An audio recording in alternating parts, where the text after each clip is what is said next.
네, 안녕하세요. 아, 다섯 번째 챕터 타이밍 오브 엔트리에 대해서 설명을 하도록 하겠습니다.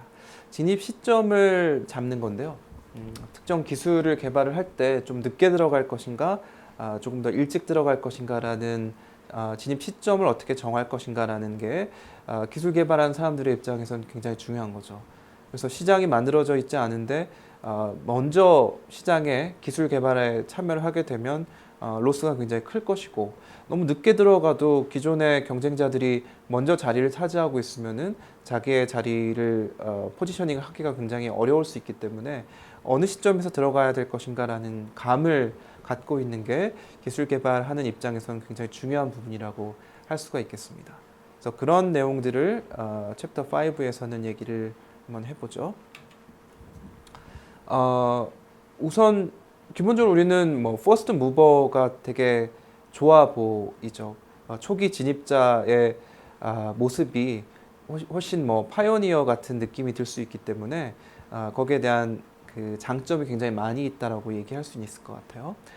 크게 엔트리 타입은 세 가지로 나눌 수 있는데요. 첫 번째는 퍼스트 무버. 퍼스트 무버는 파이오니어의 관점에서 새로운 프로덕트나 서비스에 처음으로 들어가는 그런 엔트런트를 퍼스트 무버라고 할 수 있겠고요. 두 번째는 early followers. 우리 뭐 fast follow 뭐 얘기 많이 하죠. 그래서 첫 번째는 아니지만 좀 초창기에 시장에 들어가는 엔트런트를 early follower라고 얘기할 수 있겠고요. late entrant는 이미 시장이 많이 만들어져 있어서 매스 마켓에 페네트레이션 하는데 하기 시작을 할 때 시장에 들어가는 그런 엔트런트를 레이트 엔트런트라고 얘기를 합니다. 그래서 레이트 엔트런트 같은 경우에는 대중 시장, 매스 마켓이 먼저 만들어질 때까지 리스크한 걸 피하기 위해서 시장이 먼저 만들어지면 그때 들어가는 거를 레이트 엔트런트라고 얘기하겠고요. 결국 early follow 같은 경우에는 first mover와 late entrant 중간에 있다고 생각하시면 되겠죠. 그래서 우리나라가 잘 하는 게 early followers 또는 뭐 fast followers 뭐 이런 것들을 잘 하고, 반도체나 뭐 스마트폰 같은 경우에 처음으로 먼저 들어가진 않지만 이게 누군가가 뭔가를 시작을 했을 때 그 가능성을 보고 우리는 조금 더 빠르게 그걸 캐치업할 수 있도록 전략을 세워서 기술 시장에 들어가는 경우가 굉장히 많죠. 그래서 우리가 현재까지 잘해온 게 early followers라고 할 수 있는데, 그게 앞으로도 가능한 얘기일까? 이거는 이제 디스커션 하는 주제로 제가 잡아봤습니다. 이따가 다시 한번 얘기해 보고요. 그래서 세 가지 정도의 엔트리 타입이 존재하고요. 장단점이 있을 수 있겠죠. 첫 번째, 퍼스트 무버의 장점을 네 가지로 정리를 해봤는데요. 첫 번째는 브랜드 로열티가 굉장히 높을 수 있다. 또는 뭐 테크놀로지컬 리더십을 가질 수 있다는 건데요. 이 그 퍼스트 무버의 어드밴티지 중에 브랜드 로열티 같은 경우에는 처음에 기술 개발하게 되면 특정 제품이나 또는 특정 기술에 대해서 사람들이 생각할 때 그 기업이 처음에 떠오른다라는 관점이죠. 그래서 우리 주변의 예를 들어보면은 우리 쌀 음료, 여러분 잘 아신 쌀 음료 뭐냐라고 얘기를 했을 때 항상 우리는 아침 햇살을, 요즘 뭐 잘 안 드시는 사람들이 대부분이겠지만 저희 때는 뭐 일종의 히트를 쳤는데 아침 햇살이라는 것밖에 기억이 안 나죠.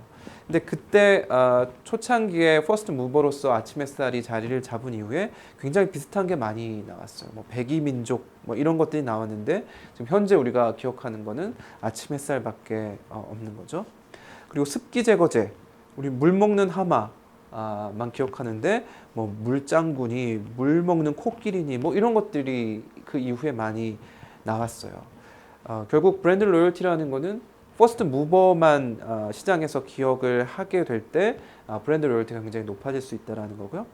테크놀로지컬 리더십 같은 경우에는 기술 개발을 먼저 한 기업이, 그러니까 초기에 진입을 하게 되면 테크놀로지 리더십을 잡을 수 있다는 거죠. 왜냐하면 먼저 앞서가서 기술 개발하기 때문에 뒤처져서 오는 그런 기업들의 기술보다 훨씬 더 빠르게 기술 개발을 할 수 있다, 이렇게 볼 수 있어요. 예를 들면 LCD 같은 경우에 좀 오래된 얘기지만 삼성이 예전에 40인치 LCD TV 만들었을 때 LG가 42인치 그 다음에 만들었죠.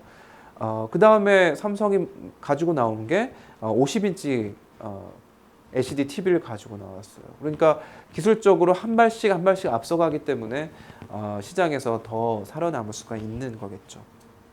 첫 번째 이점은 브랜드 로열티와 테크놀로지컬 리더십을 가질 수 있다는 게 첫 번째 장점이고요. 두 번째는 스케일스 에셋을 프리엠션 할 수 있다는 건데 항상 우리 경제학의 출발점은 자원이 충분치 않다. 우리가 모든 자원들이 아주 충분하다면 경제학이 있을 필요가 없는 거죠. 산업공학도 그렇고.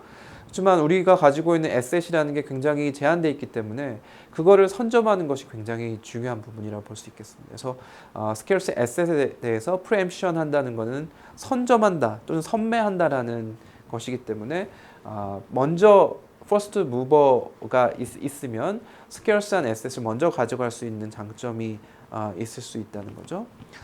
예를 들어서 우리 주파수 할당 받는 거 보면은 물론 뭐 대기업들이 훨씬 그 주파수 할당을 더 빠르게 받을 수 있는 장점이 있겠지만 뭐 SKT나 LGT나 KT 지금은 KTF는 없었지만 KT나 이런 회사들이 먼저 주파수를 할당하고 그 다음에 재판매를 제2이동통신업자한테 하고 막 이런 식으로 진행을 하게 됩니다. 왜냐하면 주파수라는 게 무한하지가 않기 때문에 누군가는 먼저 그거를 선점을 해야 된다는 거죠. 그래서 퍼스트 무버가 그거를 먼저 선점을 할 수 있다라는 장점이 있다는 거고요. 세 번째는 바이어 스위칭 코스트를 활용할 수 있다.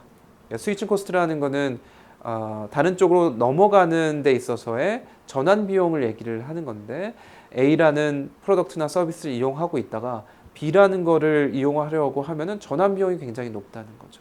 왜냐하면 우리가 뭐 핸드폰을 보면 핸드폰도 아이폰을 쓰다가 뭐 갤럭시 S 쓰겠다라고 하면 아이폰에서 쓰던 기능이나 이런 것들에 많이 자기가 익숙하기 때문에 갤럭시 S로 넘어갔을 때 안드로이드 폰으로 갔을 때 익숙하지 않을 가능성이 높다는 거예요. 그래서 스위칭 코스트는 자기가 원래 이용하고 있던 곳에서 바꿨을 때 일어나는 전환 비용을 얘기를 하는 거죠.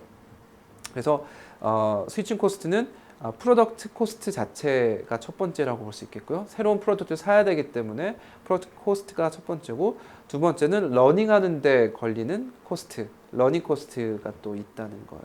그래서 스위칭 코스트가 그런 두 가지 코스트를 다 포함하고 있기 때문에 이 퍼스트 무버가 먼저 커스터머한테 인식이 되면 그 다음에는 전환 비용을 가지고 다른 데로 이탈하지 않도록 만들 수 있다라는 장점이 있다는 거죠. 네 번째는 increasing returns advantage를 리핑할 수 있겠다. 우리 챕터 4에서 우리 얘기를 했었죠.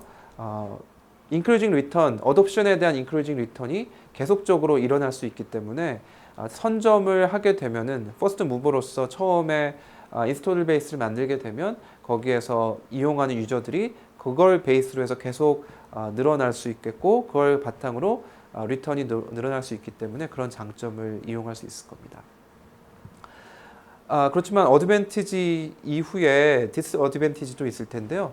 퍼스트 무버가 얻을 수 있는 디스어드밴티지는 일단 R&D 코스트가 너무 많이 든다는 거예요. R&D 비용이 퍼스트 무버 입장에서는 연구개발 투자를 굉장히 많이 해야 되기 때문에 연구개발 투자 비용이 굉장히 많이 들어간다고 볼 수 있겠죠. 대부분 퍼스트 무버가 실패할 확률이 굉장히 높다고 볼 수 있습니다. 한 47% 정도 failure rate이 있겠고요. 그 다음에 마켓 쉐어도 early follower보다 거의 3분의 1 정도 낮다고 볼 수 있겠어요. 그래서 마켓 쉐어가 대부분 퍼스트 무버가 한 10% 정도라고 하면은 early follower는 한 30% 정도 되기 때문에 되게 디스어드밴티지가 많다고 얘기할 수 있겠죠. 그래서 R&D 코스트가 많이 들고요.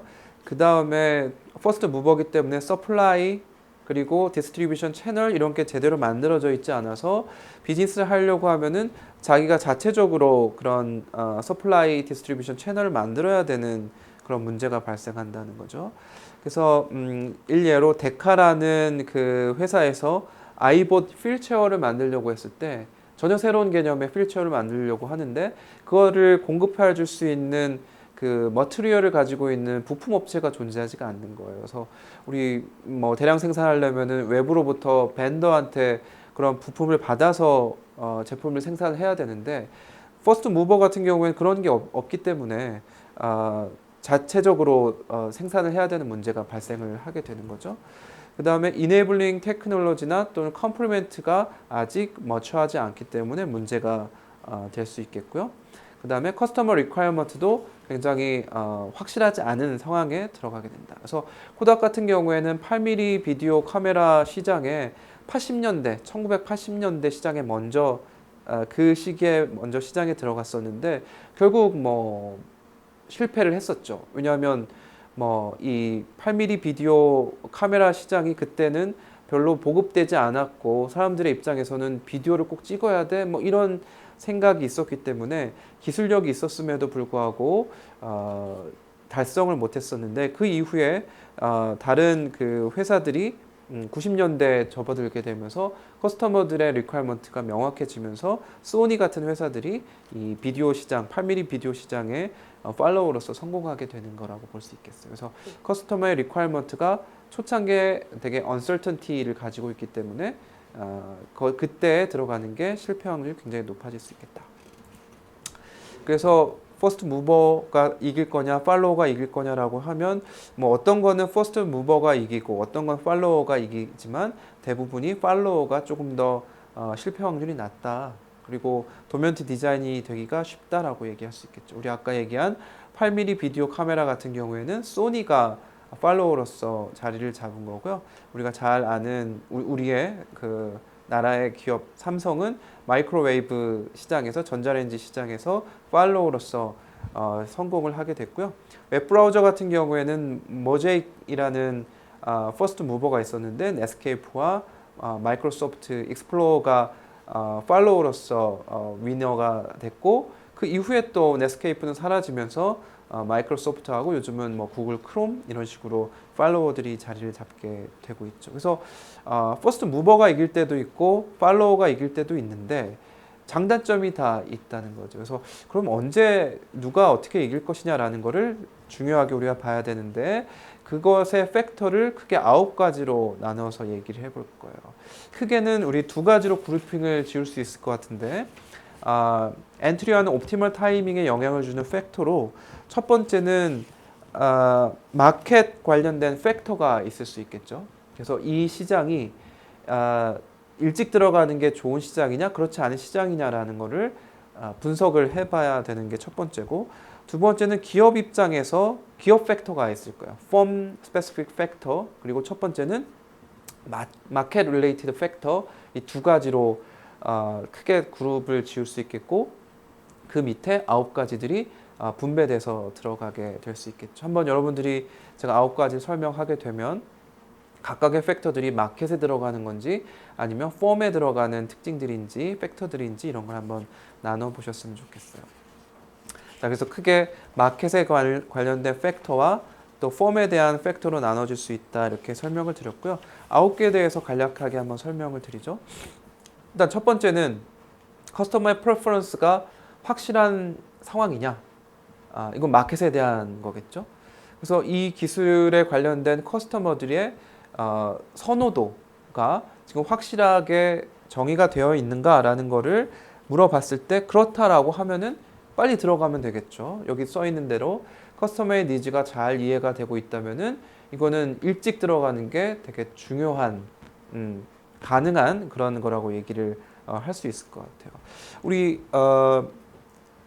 한 예로 그 소니의 플레이스테이션 2 콘솔을 예를 많이 드는데 이 피처들이 처음에 중요하다고 생각했다가 중요하지 않게 커스터머들한테 받아들여지는 게 있고 커스터머들한테 중요하지 않다고 생각한 게 중요하게 받아들여지는 경우도 있다는 거죠. 그래서 개발하는 사람들의 생각이 커스터머한테 직결되는 건 아니다라고 얘기할 수 있을 것 같아요. 그래서 플레이스테이션 2 콘솔 같은 경우에는 뮤직 CD와 DVD를 플레이할 수 있는 기능을 넣었는데 이 소니에서는 플레이스테이션 2를 만들 때 이 기능들이 중요하다고 생각을 안 했는데 나중에 보니까 이 커스터머들이 CD하고 DVD를 플레이하려고 이 플레이스테이션을 사는 거예요. 그래서 자신들이 원래 중요하게 생각하지 않은 기능들이 커스터머한테 되게 중요하게 받아들여져는 그런 케이스라고 볼 수 있겠죠. 그래서 문제가 되는 거예요. 왜냐하면 소니 같은 경우에는 게임 타이틀을 많이 팔아야지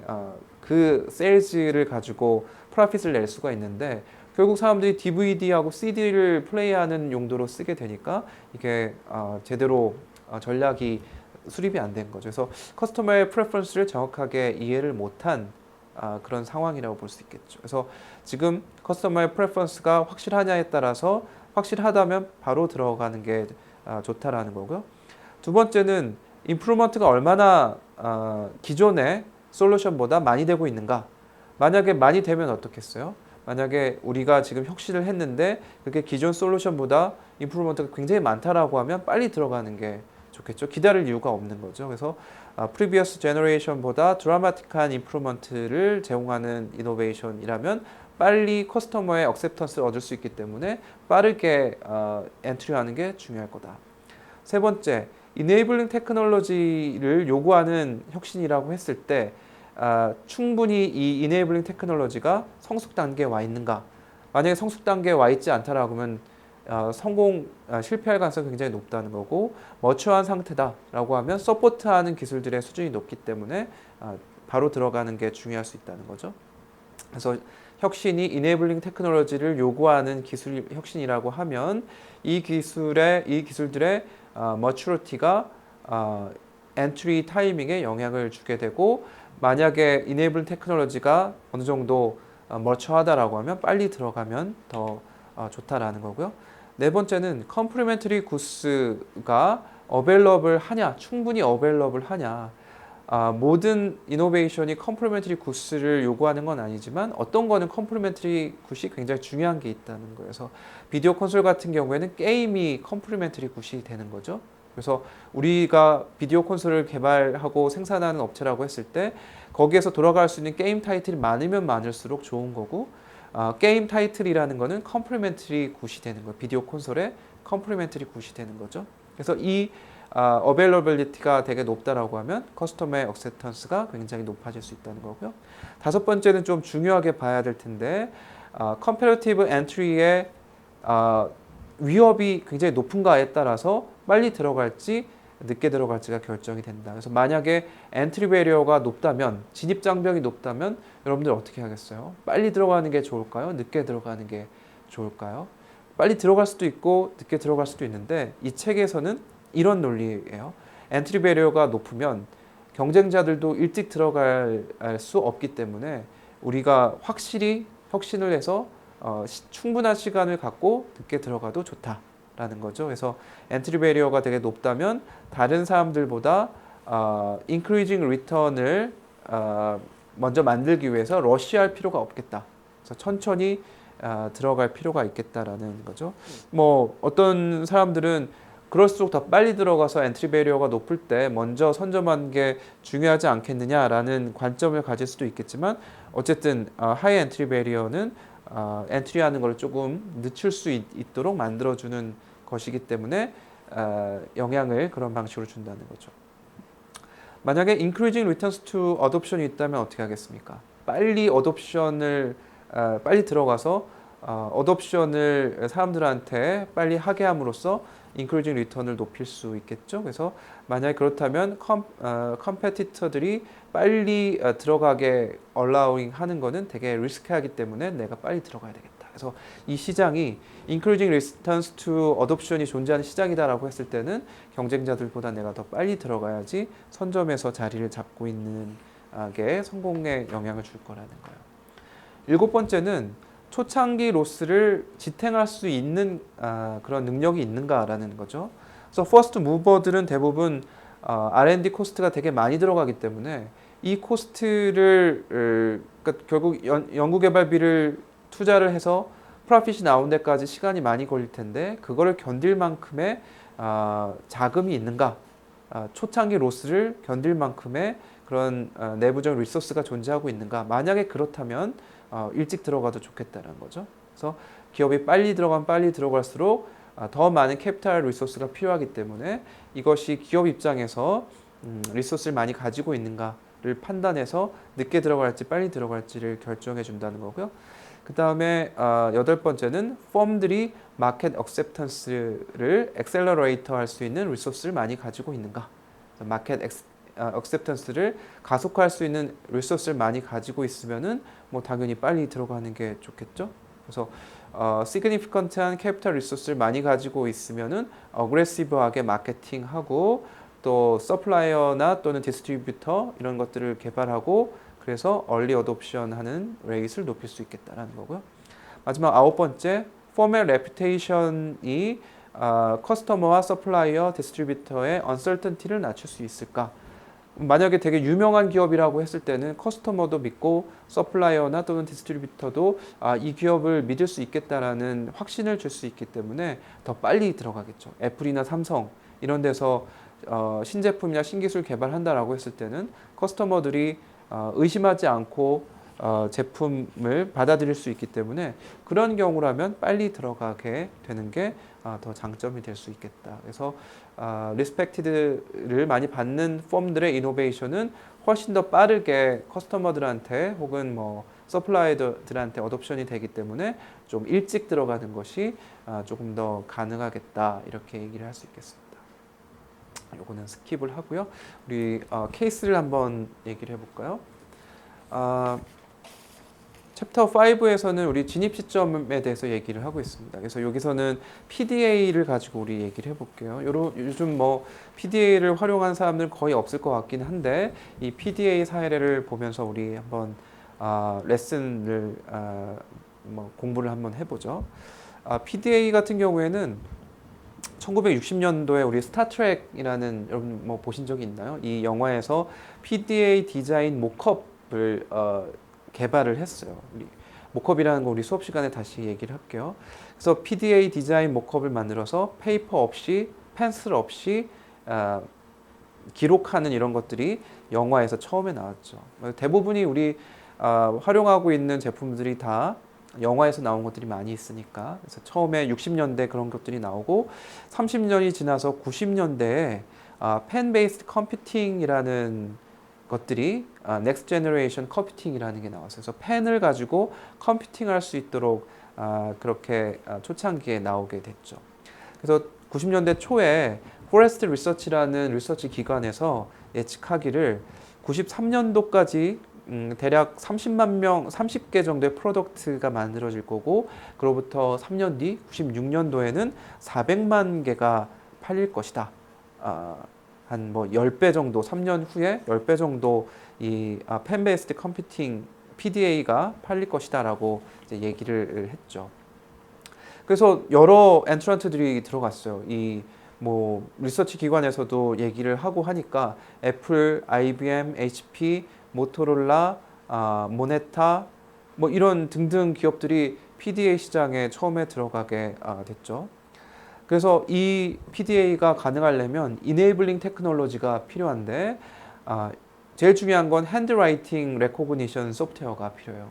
핸드라이팅에서 이게 쓰여지는 게 무슨 글자인지 이런 것들을 이제 인지할 수 있도록 하는 기술들 소프트웨어가 필요하고 또 모뎀이 필요해서 이거를 전송할 수 있도록 해줘야 되고 그 다음에 작게 만들어주는 파워나 메모리를 좀 작게 만들어주는 미니어처라이제이션 하는 그런 기술들이 필요한 거죠. 그래서 크게 세 가지 핸드라이팅 레코그니션 소프트웨어 그리고 모뎀 기술 그리고 파워하고 메모리의 미니어처라이제이션 테크놀로지 이런 것들이 이네이블링 테크놀로지가 되어야 되는데 그 당시만 해도 이런 이네이블링 테크놀로지가 제대로 갖춰져 있지가 않았던 거죠. 그래서 모뎀은 우리 뭐 벽돌 정도의 엄청나게 큰 모뎀이 들어가 줘야 되고 배터리나 뭐 이런 것들도 되게 크기가 컸고 또 핸드라이팅 레코그니션도 95% 정도의 인식률을 가지고 있어서 이게 5%만 해도 인식이 거의 안 된다고 볼 수가 있는 거예요. 그래서 그 레코그니션 애큐러시가 95% 정도밖에 안 됐죠. 그래서 그 당시에 마켓 컨퓨전이 있었는데 마켓에서는 혼란스러운 거죠. 이게 기술적인 문제 때문에 펑셔널리티가 되게 언설턴티하다. 기능성이 얼마나 있을 것인가라는 관점에서 되게 불확실하다라는 거고, 그다음에 되게 비싸다 두 번째는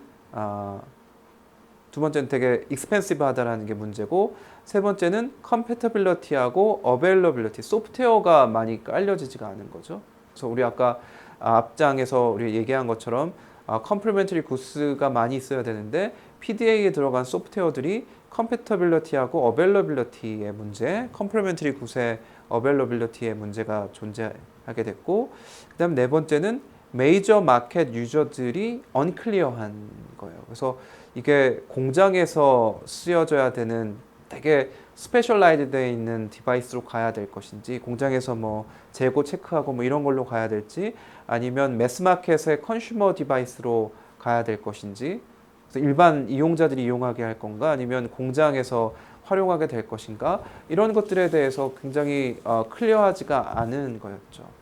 그래서 93년도에 얼리 어댑터들의 수가 굉장히 작았어요. 몇 사람 이용을 안 한 거죠. 포레스터 리서치에서는 되게 많은 사람들이 이용할 거라고 했지만 되게 얼리 어댑터들이 적었고, 그 다음에 바로 마이크로소프트에서 우리도 PDA를 개발할 거야 이렇게 어나운스먼트를 해버리니까 사람들이 야, MS에서 마이크로소프트에서 만들면은 도미넌트 디자인이 될 테니까 좀 기다려보자, 소프트웨어도 거기에 많이 깔리겠지, 이런 생각을 가지고 마켓 억셉턴스를 계속 밀어내게 된 거예요. 근데 결과적으로는 뭐 마이크로소프트에서는 PDA에 별로 시리어스하게 생각을 안 하는 거죠. 그래서 뭐 좋은 PDA를 만들 연구개발 투자도 안 했던 상황이고, 그래서 기존에 있는 PDA를 개발하는 회사들은 캐피탈이 자본이 이제 잠식을 하게 됐고, 그래서 뭐 AT&T 같은 회사에 GEO라는 회사가 그 M&A를 당하게 되고, AT&T 내에서도 셧다운해서 이 PDA 시장을 스마트폰이 나오게 되니까 마무리를 짓게 되고, 거기에서 살아남은 회사가 텔슨, 카시오, 샤프 뭐 이런 PDA를 만드는 회사들이었는데 몇 년 지나서 빅 위너가 나오게 되는데, 팜 컴퓨팅이라는 회사가 레이트 엔트런트로서 자리를 잡게 됩니다. 그래서 얘들이 목표로 하는 거는 좀 더 빠르고 faster 하고, 제가 좀 써볼까요? faster, 좀 빠르고, 그리고 simple하고, simpler, 그리고 cheaper한, 너무 비쌌다는 게 문제이기 때문에 조금 더 싼 PDA를 만들어서 세 가지의 캐치프레이즈를 가지고 레이트 엔트런스가 자리를 잡게 됐어요. 그래서 96년도에 얘네들이 데뷔를 했는데 99년도에 월드 와이드 마켓 쉐어를 77%나 가져가게 됐으니까 굉장히 많은 마켓 쉐어를 가져가게 된 거죠. 그런데 뭐 최종적으로는 스마트폰이 만들어지게 되면서 PDA와 모바일 폰을 펑셔널리티를 겹친 컴바인한 그런 스마트폰이 나오게 되면서 뉴 라이벌들, 노키아나 뭐 삼성, 뭐 애플 이런 회사들이 나오게 되면서 결국 뭐 팜도 굉장히 어려운 상황으로 접어들게 된 거죠. 그래서 정리를 한번 해보면 PDA 시장에서 90년도와 93년도에 여러 기업들이 PDA를 만들게 되고 2004년도까지 굉장히 많은 PDA가 팔릴 것이다 라고 예측을 했는데, 결국 이네이블링 테크놀로지가 발전이 되는 게 굉장히 낮고, 또 마켓 컨퓨전이 일어나면서 PDA 어뎨션이 되게 안 좋은 거예요. 그래서 대부분의 PDA 회사들이 94년도에 망하게 되고, 살아남은 몇 개의 회사들이 존재했지만 팜 컴퓨팅이라는 96년도에 들어간 레이트 엔트런트가 결국 77%의 시장 점유율을 걷게 되고, 그 이후에 PDA 인더스트리도 다른 스톰을 겪게 되는데, 스마트폰이라는 그런 새로운 디바이스가 나오면서 노키아나 에릭슨 또 삼성 이런 컴피티터들이 자리를 잡게 되고, 결국은 뭐 스마트폰이 자리를 잡게 되면서 PDA의 세일즈도 이제 멈추게 되는 방식으로 인더스트리가 진행이 됐어요. 여러분들이 디스커션 해야 되는 내용들은 이런 겁니다. PDA 컴퍼니가 초창기 PDA 컴퍼니들이 실패를 대부분 한 이유가 뭘까? 걔네들은 되게 이노버티브하고 또 프로덕트 디자인도 되게 좋았는데도 불구하고 실패한 이유가 뭐였을까? 두 번째는 초창기 PDA 컴퍼니들이 만약에 서바이브하기 위해서 다른 무언가를 했다면 어떤 것을 했었어야 될까? 그리고 팜이 굉장히 많은 다른 컴페티터들이 실패한 시장에서 어떻게 왜 성공을 하게 됐을까? 그리고 스마트폰의 등장이 팜 컴퓨팅이라는데 어떤 의미가 될 수 있을 것인가? 이런 것들을 우리 이 챕터에서 얘기했던 여러 가지 내용들, 엔트리 타이밍 같은 것들 또는 뭐 퍼스트 무버의 어드밴티지와 디스어드밴티지 이런 것들을 고려해서 여러분들의 의견들을 정리해서 우리 수업 시간에 같이 얘기를 하도록 합시다. 네, 여기까지입니다. 수고했습니다.